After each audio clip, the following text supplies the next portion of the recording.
আচ্ছা কত? 30।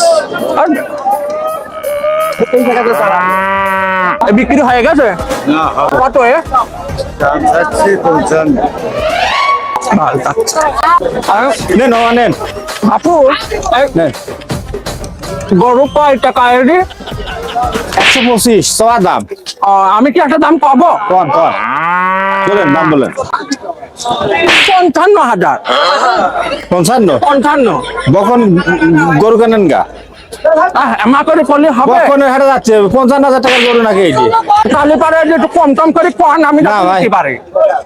আপনি নিলি পারে 1,15,000 নেবো নে। আবার 15।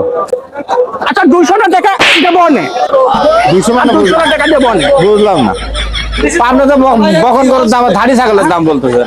হ্যাঁ, ধাড়ি ছাগল আমি 50,000 টাকা ধাড়ি ছাগল হয় গরু কিনতে আইছি। ধাড়ি ছাগলে হয় আর 30 টাকা দেবো নে। না, ওই রকম না, ধাড়ি ছাগল হবে।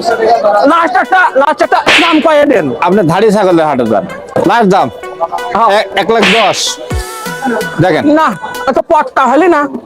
আচ্ছা অত কথা মথা নাই, ওই 55,700 দেবো নে। হইলেন না ভাই, আপনি ভাবে হইলেন বাবা। একবার তো এমনি কেটা কম আপনার সাথে হবে না, আপনার সাথে হবে না। কিনতে পারবেন না, আমাকে দিয়ে দেন, আমি চলে যায়। আপনি ধাড়ি ছাগলের হাটে যান। ধাড়ি ছাগল দিকে গরুর কাম হয়? আপনি যে দাম বলতেন ধাড়ি ছাগলের দাম বলতেছেন, ওইভাবে হবে না।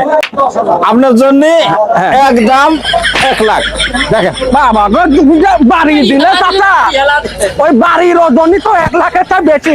লাখ 80 হলেই দেবো, নিবা?